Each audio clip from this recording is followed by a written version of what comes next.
Praise the Lord. യെഹെസ്കേൽ പ്രവാചകന്റെ പുസ്തകം 11-ാം അധ്യായം 1 മുതലുള്ള വാക്യങ്ങൾ. അനന്തരം ആത്മാവ് എന്നെ എടുത്ത് യഹോവയുടെ ആലയത്തിൽ കിഴക്കോട്ട് ദർശനമുള്ള കിഴക്കേ പടിവാതിൽക്കൽ കൊണ്ടുപോയി. പടിവാതിലിന്റെ പ്രവേശനത്തിങ്കൽ ഞാൻ 25 പുരുഷന്മാരെയും അവരുടെ നടുവിൽ ജനത്തിന്റെ പ്രഭുക്കന്മാരായ അസൂരിന്റെ മകൻ യയസന്യാവേയും ബെനായാവിന്റെ മകൻ പെലത്യാവേയും കണ്ടു. അവൻ എന്നോട്, മനുഷ്യപുത്ര, ഇവർ ഈ നഗരത്തിൽ നീതികേട് നിരൂപിച്ചു ദുരാലോചന കഴിക്കുന്ന പുരുഷന്മാരാകുന്നു. വീടുകളെ പണിവാൻ സമയം അടുത്തിട്ടില്ല. ഈ നഗരം കുട്ടകവും നാം മാംസവും ആകുന്നുവെന്ന് അവർ പറയുന്നു. അതുകൊണ്ട് അവരെ കുറിച്ച് പ്രവചിക്ക, മനുഷ്യപുത്ര, പ്രവചിക്ക എന്ന് കൽപ്പിച്ചു. അപ്പോൾ യഹോവയുടെ ആത്മാവ് എന്റെ മേൽ വീണ് എന്നോട് കൽപ്പിച്ചത്, നീ പറയേണ്ടതെന്തെന്നാൽ, യഹോവ ഇപ്രകാരം അരുളി ചെയ്യുന്നു, ഇസ്രായേൽ ഗൃഹമേ, നിങ്ങൾ ഇന്നത് പറഞ്ഞിരിക്കുന്നു. നിങ്ങളുടെ മനസ്സിൽ തോന്നുന്ന കാര്യങ്ങളും ഞാൻ അറിയുന്നു.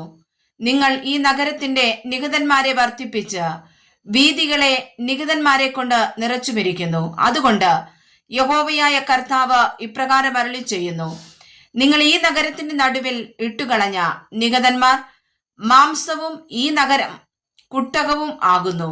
എന്നാൽ നിങ്ങളെ ഞാൻ അതിന്റെ നടുവിൽ നിന്ന് പുറപ്പെടുവിക്കും. നിങ്ങൾ വാളിനെ പേടിക്കുന്നു.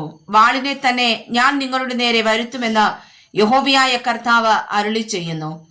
ഞാൻ നിങ്ങളെ അതിന്റെ നടുവിൽ നിന്ന് പുറപ്പെടുവിച്ച് അന്യന്മാരുടെ കയ്യിൽ ഏൽപ്പിച്ച് നിങ്ങളുടെ ഇടയിൽ ന്യായവിധി നടത്തും. നിങ്ങൾ വാളാൽ വീഴും. ഇസ്രായേലിന്റെ അതിരിങ്കൽ വെച്ച് ഞാൻ നിങ്ങളെ ന്യായം വിധിക്കും. ഞാൻ യഹോവയെന്ന് നിങ്ങൾ അറിയും.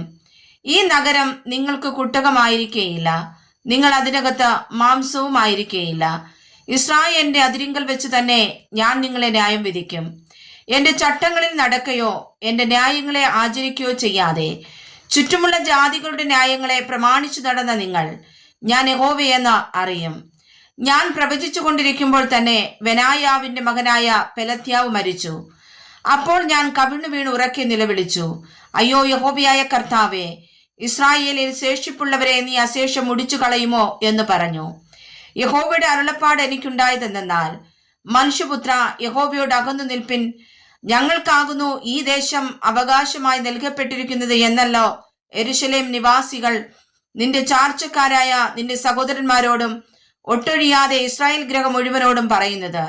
അതുകൊണ്ട് നീ പറയേണ്ടത്, യഹോവയായ കർത്താവ് ഇപ്രകാരം അരുളി ചെയ്യുന്നു, ഞാൻ അവരെ ദൂരത്ത് ജാതികളുടെ ഇടയിലേക്ക് നീക്കി രാജ്യങ്ങളിൽ ചിതറിച്ചു കളഞ്ഞുവെങ്കിലും അവർ പോയിരിക്കുന്ന രാജ്യങ്ങളിൽ ഞാൻ അവർക്ക് കുറേ കാലത്തേക്ക് ഒരു വിശുദ്ധ മന്ദിരമായിരിക്കും.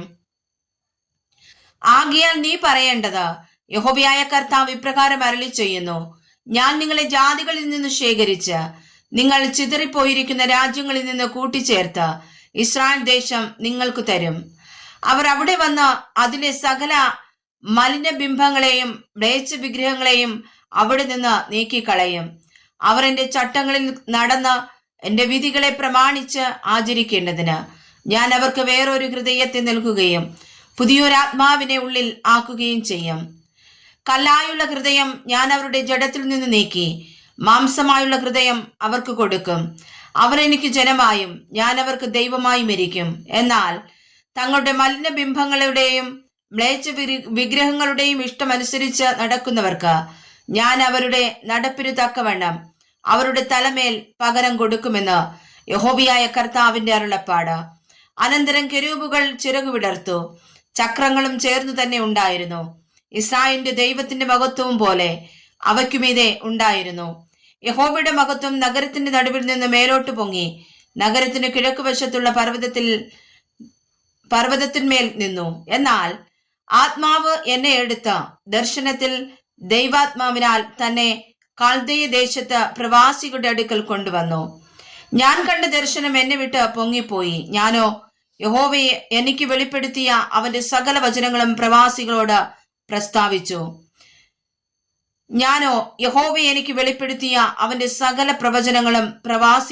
പ്രസ്താവിച്ചു. വായിച്ചതായ വചനങ്ങളാൽ കർത്താവ് നമ്മെ ഏവരെയും സമർത്ഥമായി അനുഗ്രഹിക്കുമാറാകട്ടെ. ആമേൻ.